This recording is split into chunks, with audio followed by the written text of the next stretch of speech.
Chandra got ready to help Indra.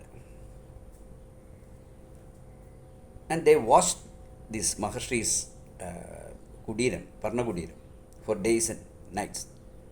And they understood that Muni had a habit of going the early morning to the river. And he starts his meditation in the early hours of the morning near the river. So that is the correct muhurta, they decided. One day, Indran and Chandran came to this place, and Chandran, just like a rooster, a cock, made a clarion call. He's the clarion call of the farmers. They wake up in the morning hearing this. Of course, in the olden days there was no clock and all that. And people wake up when they hear the sound. Then Gautama wakes up before 3 o'clock, because by 3:15 the Saraswati Yamam starts. After that is Bhadragali Yamam. And after that, Saraswati Yamam starts by about 3:15 all that. And sits in meditation near the river. That's his usual practice. So hearing the sound, he woke up. And he said to his wife that he is going to the riverside. It's late now. He went. Poor Ahalya, started sleeping again because she was sleepy. Then Indra, he was having wonderful, extraordinary powers. So he took the shape and form and face of Gautama Maharshi and went inside the hut.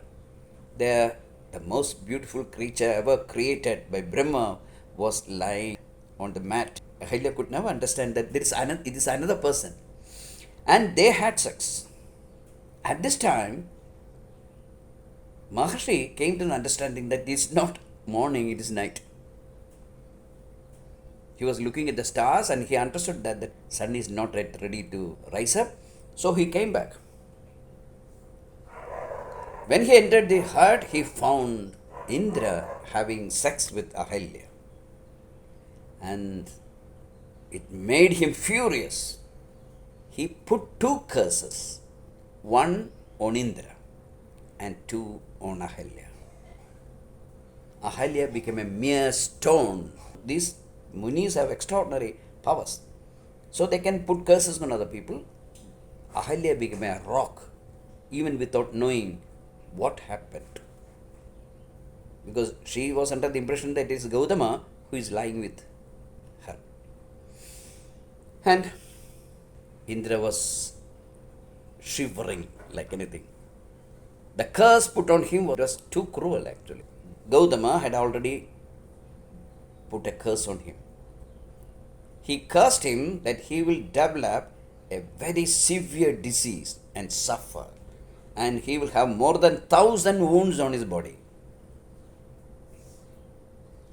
Once the curse is there, you won't be able to escape from the power of curse, because of these people have high psychic powers. And then Indra fell at the feet of Gautama and said, Muni, that's my mistake.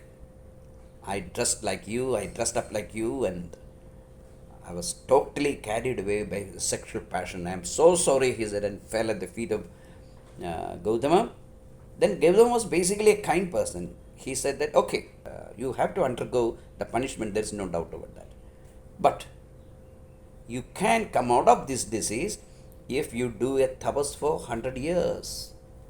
Continuously doing meditation for 100 years. Thus Indra went away sad. Then there was Ahalya. Gautama Maharshi should have felt that he should not have converted her into a rock. But curse once given cannot be taken back. And so he said, okay, I know that you are innocent, but the curse is on you. Only thing you did wrong was that you couldn't guess that I will never come with this sexual passion to you like this. That is a mistake. Gautama Maharshi, who has gone for meditation in the morning, he will never come back with sexual passion. That's something Ahalya should have known. Well, that happened. But Gautama said, you will have to lie like a stone here in this heat and rain and snow and all these things. When Treta Yuga comes, Mahavishnu himself will come as Sri Rama, as a man. He will liberate you from this stage. And Gautama said, once you become Ahalya again, you can come to Himalayas and I will be meditating in the Himalayas at that time. You can find me there. And Gautama went away. Telling the story, after telling the story, Vishwamitra told Rama, hey Ram, it's your duty to liberate this woman. Vishwamitra asked Rama, can you liberate Ahalya now? Ram said, yes, if that's your order, I will do it. And strangely, Raman didn't chant any mantra or bless Ahalya, nothing like that. He went and put his right foot on the rock and said, Ramo Ham. That means, I am Rama. It's strange, isn't it? Usually in such situations, these great men, they go and bless. And then suddenly the rock becomes Ahalya again, isn't it? But it's not what Rama did. Well, Ahalya came out. Such a beautiful woman. She fell at the feet of Rama. And in Edutachan's Ramayana, there's a beautiful devotional song, Ahalya Stuti. It's wonderful. It's very touching song it is. And she sought all the blessings from Rama and Lakshmana and Vishwamitra and went away. Well, it's a very controversial scene, isn't it? Did Ahalya do anything wrong?